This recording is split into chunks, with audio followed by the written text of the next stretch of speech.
مرحبا، كيفكن؟ اليوم رح نعمل مع بعض أصابع الكنافة المحشية بجبنة الحليب.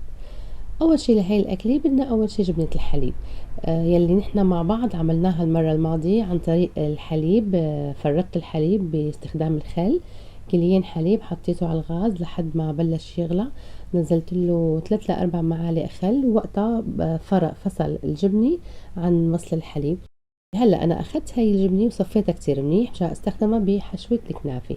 واليوم لحتى حتى بالحشوة بدي ازيد لها علبة قشطة. هاي علبة القشطة بتكون جاهزة بالمحلات، بتقدروا اذا حبيتوا تستغنوا عنها، مانا كتير ضرورية، بس بتعطي بصراحة دسامة كتير طيبة للقشطة. انا لهيك حابة استخدمها اليوم. وهلا بنبلش لف عادي، بناخد علبة عجينة الكنافة، بنقطع قطع من عجينة الكنافة وبنصير نلف. بقى اللف اختياري بالنسبة لكم، بتحبوا تلفوا أصابع كبيرة أصابع صغيرة مثل ما بتكون.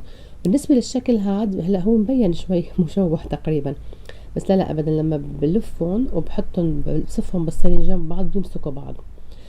بقى بيمسكوا على بعض، والسمنة بتخليهم يمسكوا أكتر، وعلى السواء بيمسكوا أكتر، فما تحكوا لهم إنه ممكن يفرط معنا، وخاصة إنه العجينة معنا متساوية، يعني ما راح تتقسم معي بشكل متساوي.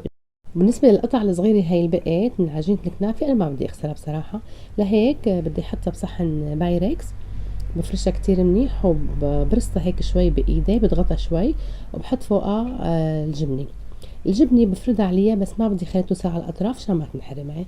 وبرجع بحط فوقها طبقة تانية من عجينة الكنافة، كمان بسكرها كتير منيح وبسكرها خاصة من الأطراف. هلأ هذا الصحن البايركس الصغير أنا بدي أعمله على الغاز، أما الصينية بدي أعملها بالفرن. طبعا بالفرن ما بقدر احطها من تحت على الفرن مباشرة، بدي ارفعها شوي، انا ما بدي اعطيها احمرار زيادة، بدي اعطيها بس اللون الاشقر طبعا. هلا بسقيهم بالسمنة وعلى الغاز. طبعا هي على الغاز انحرقت شوي لانه بنتي لهتني، طبعا لازم على الغاز يكون كتير واطي الغاز وتبقوا عم تحركوها، ما بنقدر نتركها على الغاز. بس هون بنتي لهتني بدها سندويشي، كانت شوي زيادة على الغاز، كانت احمرت زيادة، بس طبعا ما أثر على الطعمة أبدا.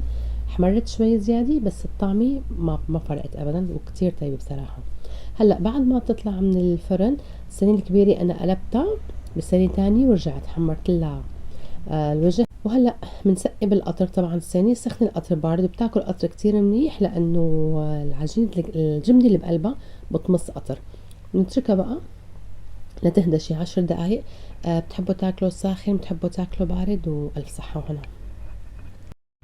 بصراحة هي أول مرة بعملها وما بعرف، كنت كتير حابة عم بشتري من المحل، بس هي أطيب بكتير بكتير، وألف صحة وهنا.